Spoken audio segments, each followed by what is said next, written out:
Hey viewers, Corey here. Today I'm going to do a video over the first aid kit that I've been building.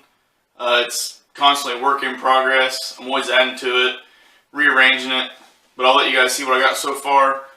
You guys let me know, what you think about it, and if I need to add anything or something I forgot.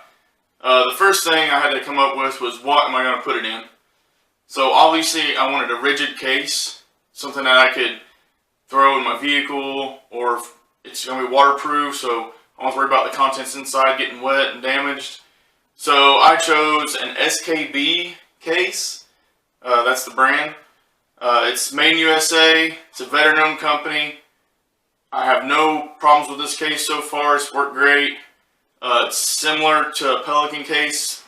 Most people are pretty familiar with that. It's got two good clasp on it. It can be locked. Little padlock areas here. What I really liked about the case though was it has the wheels already built into it and an extendable handle here. So that was a pretty big selling point for me. It doesn't have a model number on it. I'll get that for you so you can look it up if you want to online. I'll put that at the end of my video. I'm also going to be taking a lot of pictures, put them at the end of the video. So I'm not going to be pulling out a lot of the contents. I'm just going to tell you what they are. Then at the end of the video you can look through the pictures and actually see them.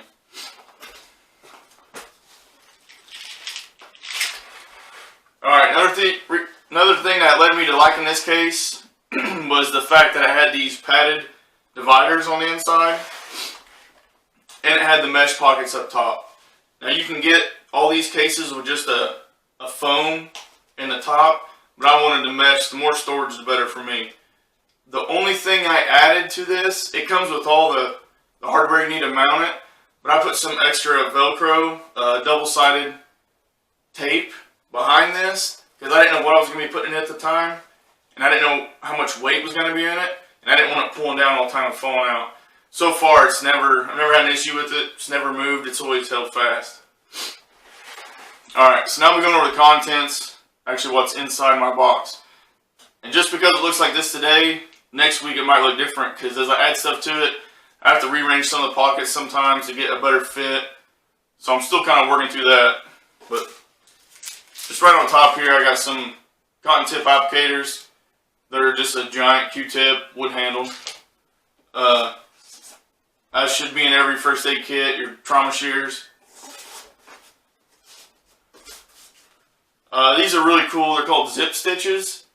If you're not familiar with it, they're kind of neat. You might want to check them out.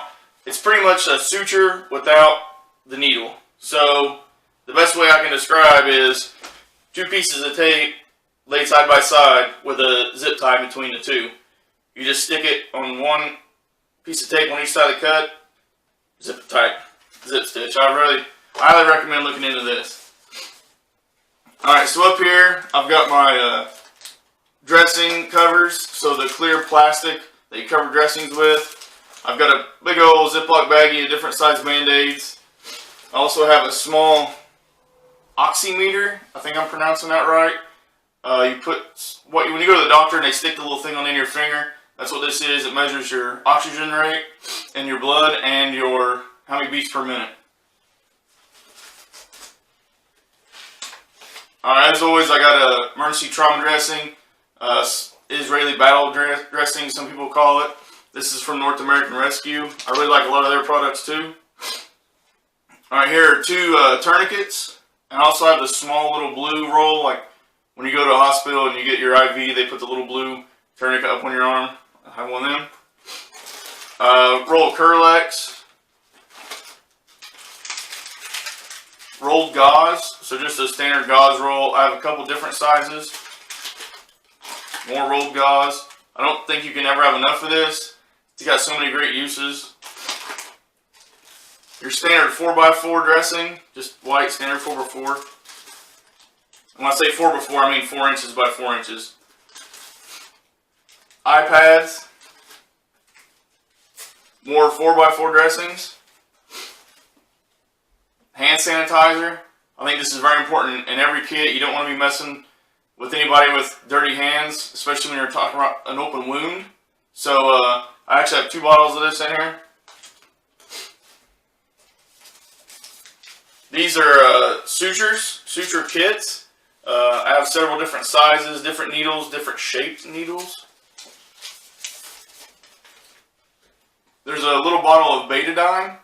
It's very similar to iodine, but in my opinion, it doesn't have near the burn as iodine. Up here, I have just an empty plastic bottle in case there's something that I need to put in here that maybe I've tested if it's, you know, poisonous or something. I always keep that in there.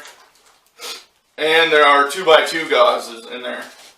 Just your standard 2" by 2" white cotton gauze. This here is a children's blood pressure cuff. And this right here is an adult blood pressure cuff. I carry a whole bottle of just your standard rubbing alcohol. Over here is some liquid medications. So, and most of it's children's. I have a lot of nieces and nephews, so I try to think ahead, and if they're ever over here at the house, something should happen, I'll have something for them too. But children's allergy medicine, children's Tylenol with the little syringe that it comes with, some iodine. These are kind of neat. It's camp soap. Walmart, you can get them at Walmart if you want. It's just a little bitty sliver of soap that you put in your hand, add water, and then you know, wash your hands off.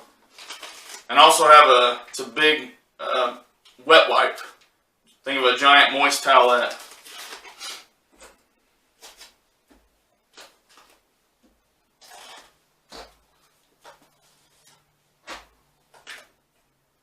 Alright, in the back, got a halo seal. I spent a couple years overseas, so I still kind of have a hard time letting go of the military training side of it. It's a halo seal, more meant for sucking chest wounds. Alright, up in these 2 bottom pouches right here, it's primarily medications. So I have ibuprofen, Tylenol, a couple different kinds of, you know, over-the-counter pain reliever. I do have some water purification tablets, triple antibiotic ointment.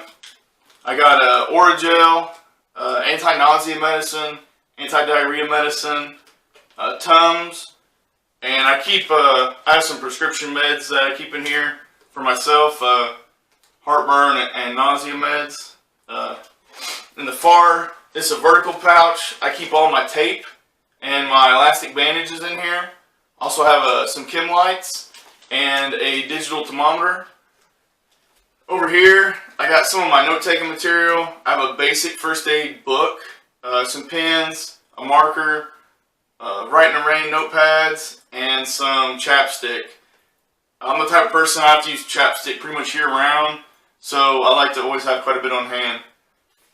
This pouch here is more for airway control, so I have a nasopharyngeal airway, and I have a syringe that has surgical lubricant in it for the nasopharyngeal airway.